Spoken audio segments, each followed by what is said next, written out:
And I mean this in all seriousness, what I'm about to say. My experience of the prayer scene in Talladega Nights. And I just want to thank KFC and my smoking hot wife, and then their argument over Jesus. Which Jesus? It was such a perfect satire of what I'm talking about, but just in a funny way. They do what great satires do. They poke fun at it in such a way to get at something extremely deep. And that is, when life throws a challenge at you, one thing is certain. To find a resolution for every issue, every problem, for everybody, there's more than one way.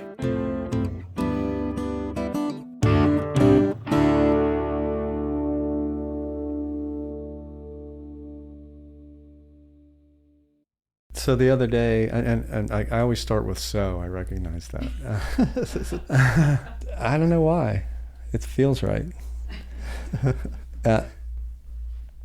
Was watching the some news or some YouTube thing and watching people who were in deep disagreement over something. I can't even remember what it was, and how just infuriated they were with one another. Yeah. And it moved from we disagree to you're disagreeable and you're horrible because you disagree with me. Wow. Yeah. Pretty quick. Yeah. And I thought, man, that's happening a lot these days, it seems. It does. Yeah. And there just seems to be a lot of disagreement, but then a lot of inability to work through the disagreement and try to maintain some kind of relationship in it. And so it just creates tribes and camps and groups of like-minded people who don't like people who don't have their same. And while it's all over the TV and all over YouTube and social media and all that kind of stuff, it's always been around. It's always been a part of who we are as people, especially when you start talking about things that really matter to each of us, right?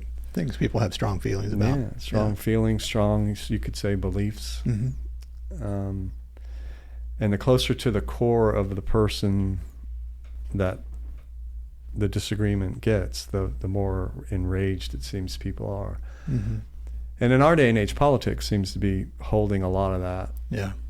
But religion is a close second, probably. And religion always has been. Yeah. It's always just been a wide variety of different expressions and then a fight over who's right and who's wrong. Now, debating over things, that can be great and that can be civil. And that can help open our minds to one another, right? Hear new ideas. But the insistence that my way is right and your way is wrong, and if you don't believe my way, you're bad and destined for hell, I suppose, is a horrible way to live. It's a horrible way to try to live together in the world. I was thinking of, so I'm thinking all this as I'm watching this, and then I was reminded. I came across a group of people from 8 different religions: Hinduism, Buddhism, 2 different types of Christianity, 2 different types of Buddhism, 2 different types of Christianity, Judaism, Islam, and the Native American world. People from all of those traditions came together in 1984 at this place in Colorado called Snowmass. It's a Christian Benedictine monastery, or Trappist monastery, and they came together at the invitation of this guy Thomas Keating, who lived and worked and functioned at this monastery in Colorado. And he was trying to get people together from all these different traditions to see what would happen if they could just come together and spend time together and get to know one another and see where it went. And they met for years and years and years, and it took a long time. But through it all, each of the people who were very committed to their own particular tradition, they were all able to come together and find common ground. Wow. All across the board. And they found the common ground not through beliefs or debate, really. They found common ground through the willingness to try to sit and talk about and experience something that they eventually came to call ultimate reality. Okay. Right? Ultimate reality. Ultimate reality. That's really personal, right? Yeah, say more about that. Yeah, well, ultimate reality became their way, one of their 8 agreements that they came up with, and we can put the 8 agreements on them. Yeah, absolutely. We'll have them in the description so you can see those. So ultimate reality was their way of trying to name the experience of what different traditions have with what they might call God, or Allah, or Father, or Atman, or Brahman, or the Great Spirit, or so all these different names. And so they were trying to get away from the specific names and to the common experience. Yeah, to be able to talk about it together. To be able to talk about it. And the common experience, the words they used were ultimate reality. Now, when you hear that term ultimate reality, what does it make you think of? Because I think this is part of what they tried to do to get at things that were vitally important to them in their lives. To get at a way to talk about it with people who had a different experience or another way to experience. Yeah. So when you hear ultimate reality, I'm putting you totally on the spot. I think just culturally, when I hear something like that, I think of The Matrix. Yeah. You know, just with the idea of the connection to and from what's actually real, and just the images of that we have or don't have. But I think, I think, and you may have said this earlier, but I think it's just the idea of just the essence of what is. It's just the more so than necessarily our opinion of it or our judgment of it. It's just what's there. Yeah. And you see, across the religions, I think what they were trying to get at is sometimes people would write things about that, about what is, about ultimate reality, and then whatever happened to be written might have gotten put into a doctrine or a dogma, especially within like the Christian world. Sure. But that's true. It could be true in any religion. And then what was written becomes ultimate. Gotcha. Right. And the thing about what was written is it's an attempt to process this ultimate reality. It's an attempt to try to articulate it. And what they discovered, and what I think is true, I feel like it's true in my life, is any attempt to try to articulate that experience of ultimate reality is always going to be filtered through the person, and in some instances filtered through the tradition. So it'll use language from that tradition. Right. Yeah. And then when somebody else uses different language, then what has tended to happen is, well, you're wrong. Yeah. Right. And then it all keeps up in our head about right and wrong, rather than trying to get past right and wrong into something else. Into once again, it's how are you experiencing life? Because their sense of this ultimate reality was, you could have practices, and every tradition has practices that try to open us up to this. Sure. The most common one, and the one that they used to try to connect themselves to this ultimate reality and to each other, was silence. So before, as they met each time, they would sit for an hour in silence before they started talking, and then an hour in silence before they had dinner together. Wow. Okay, so that became their practice, and that was part of what helped them to connect to one another. Because by being silent together, there's an energy in the room. Yeah, it's not empty. Yeah, it's not empty. There's something there. Something's going on, and then that kind of helped calm them to a place so that some of maybe what they think they needed to say, they realized they didn't need to say. And I think that's it. I mean, so many times we're so ready to jump to our points or our ideas or what we've prepared, or I want to make sure I get to say that, Yeah. So that silence, like you said, if it helps some of that urgency fade or some of the need to just go away. Yeah. There's something about experiencing that together that does. And it did for them, and I think it can for us. Mm-hmm. It's almost like what I got from just that piece, and this is just one little piece, is something that your mom or dad might have taught you when you were a kid. Maybe count to 10 before you say something. Yeah. Maybe take 5 breaths. Right. Before you respond, especially if you're responding to somebody who doesn't agree with you. Mm-hmm. Or who just simply is coming from a different place. Yeah. Right. And what they found, and I think what's true for us, is leaving space for that silence helps with that. It helps, and so that they were trying to live within that place beyond belief. What do you mean by beyond belief? What I mean is your beliefs will kind of take you up to a point. Okay. Yeah. Right. So I believe, So let's just throw out like a belief statement. Right.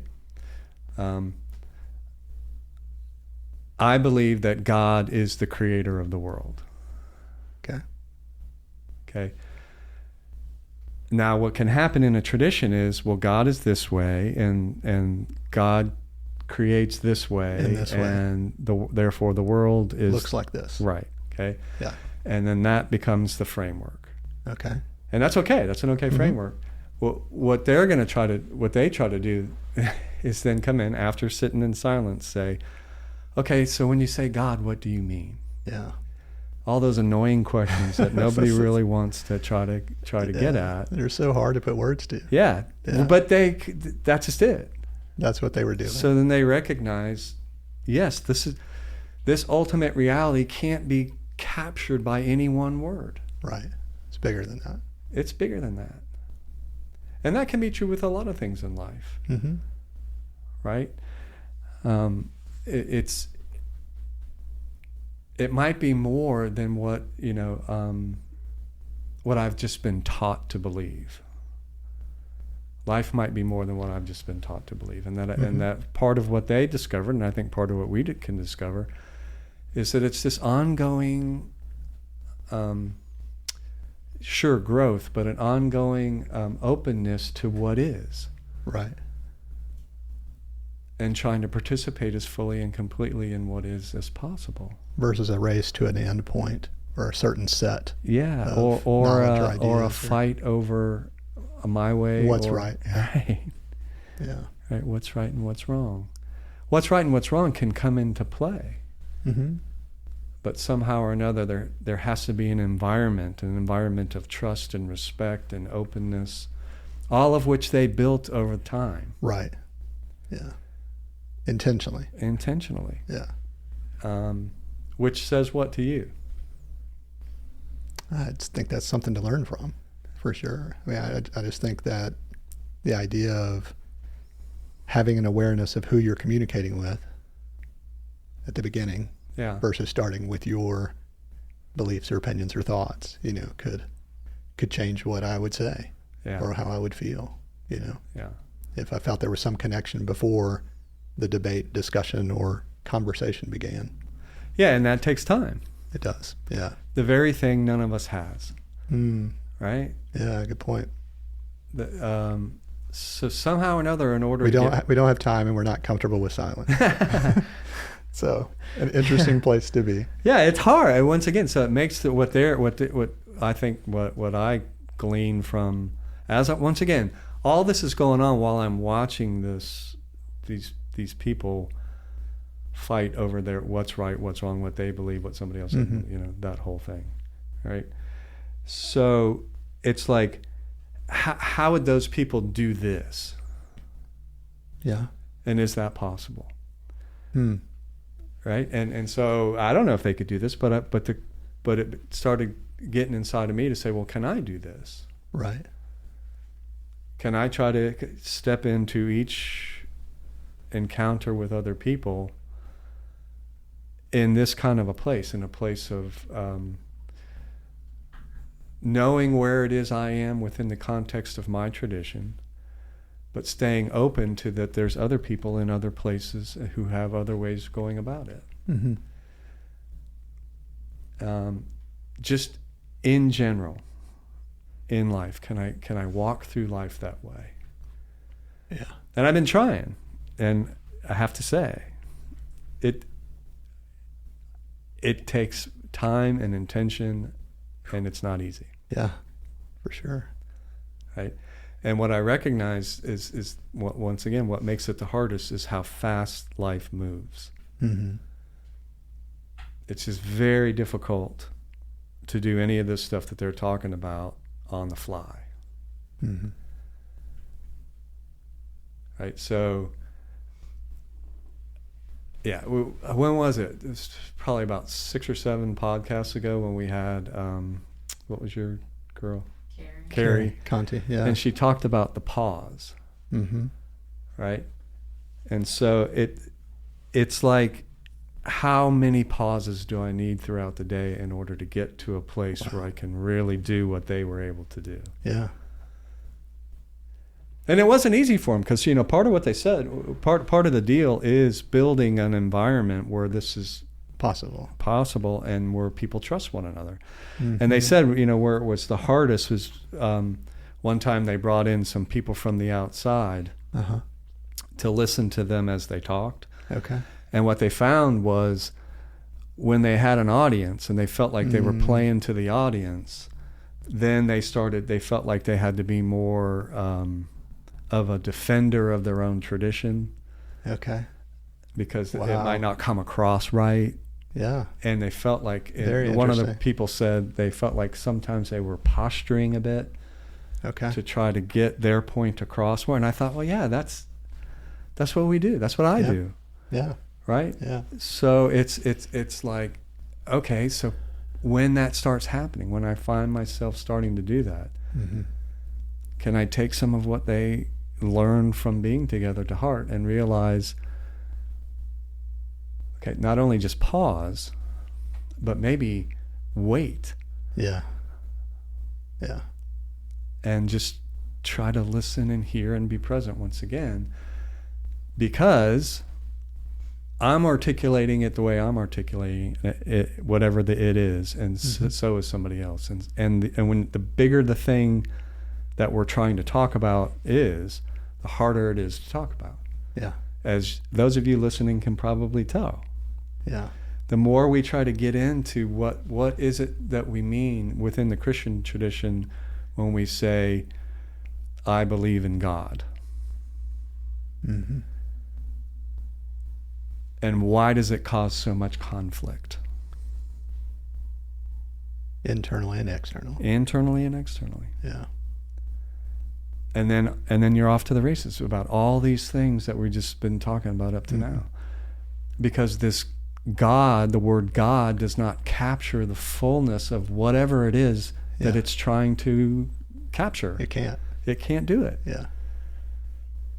I think one of the phrases that I read in some of this material, it was talking about that the menu is not the meal. Yeah. And I thought that was super helpful with the idea that it's a description of what's to come, but it's not the experience of eating and tasting. Yeah. And I think so many times that's where the words fall short, or that we stop rather than going deeper with that. Yeah, and what applies to in the religious world, once again, can just apply to the life in general. Yeah. It's where can we create and find space, and I've said this before, for you to say, this is what life is like for me. This is how I'm, because ultimate reality for me is life. Mm-hmm. And what is happening as we're living life. That's it. Mm-hmm. It's not separate from that. Yeah. Right? And one of the things that they talk about is within the potential of each human being to become fully whole. Yeah, that's huge. Right? Okay, so if you took that across traditions, that word whole can mean enlightened. Okay. Can mean salvation. Okay. Okay, we hang out in the Christian world. We do. Is that what salvation has meant to you? That wholeness? That wholeness? Yes. Yeah, I think it has an aspect of that. Okay, but for me, the way that, especially in the Southern world, salvation really had to do with getting to heaven. Yeah, escaping hell or, getting right? to, Okay. Yeah. So that's what I'm saying. So once we start to try to unpack what this stuff means, some of the words take on almost whole new meanings. Right. Or recapture their original meaning. Mm. And salvation's original meaning is something akin to wholeness, enlightenment. What are other words that are used for that? Yeah. Right? Mm-hmm. So completeness, on and on and on. Yeah. To try to get at this idea that there's so much more to who and what we are as human beings than what we see. Yeah. And that it's this ongoing thing. It's this ongoing development. It's this ongoing experience of living that helps us to become whole. Mm-hmm. To be, dare I say, saved. To find salvation. Right? Mm. And what their thing did for me is, once again, how do I take that they did in a monastery in Colorado 40 years ago and apply that to my life today. Bring it into my life. Where are the spaces where I can do some of the things that they do with people, and how much can I do that? Yeah. Because in the end, I think that we really have to do something in order to kind of bridge the differences that we experience with one another, or we're just going to continue to kill each other. Just go after each other. Yeah. Yeah. That's where it seems like the energy is swirling right now, for sure. Yeah. And it's and quite frankly, for me, it's a frightening energy to be a part of. Yeah. It really and truly is scary to be a part of a world where, if you're not on my side and you're not believing what I'm believing, you're bad. Yeah. It says something about you as a person, not just what you think. That's not just what I think. And it's so, to me, it's expressions like this, because this is the best that religion has to offer the world, is what they did. Was to find the common ground, or just to be together. To be together with people who at their core come at life a little bit differently than me, but when we get to the beyond the beliefs part of and the institutional forms within each of our religions, when we move beyond that, to find it's not just common ground, it is common ground, but it's common experience. Yeah. That what you're talking about this way, what you're talking about as enlightenment, I'm talking about when I say salvation. Yeah. What you're talking about when you say Allah, is what I'm talking about when I say the Great Spirit. And hearing the passion behind that, not getting so tied up in the vocabulary. In the particular of it. Yeah. And then recognizing that yeah, it's not all the same. Okay. And you can go about it the way that you go about it within your tradition. Mm-hmm. But that doesn't mean you have to then therefore put another one down. Mm. Because once you get past all the dogma and the doctrine and the thinking and all that, Mm-hmm. and move into what they found in their common silence, once you get to that, it is all the same in a sense. We are all the same. And we're connecting to something bigger than any one of our traditions can completely encapsulate. Mm. But at the same time, each of the traditions, if you plumb the depths of them, will take you to it. It has something to add. Yes. Something to reveal Yes. of the reality. Yes. Yeah. And it will take you, hopefully, outside of just pure belief and into an in-depth connection that then you have to go about trying to articulate. Yeah. And then once you articulate it, fine, use the language of your tradition. Mm-hmm. But don't confuse it with the thing itself. Yeah.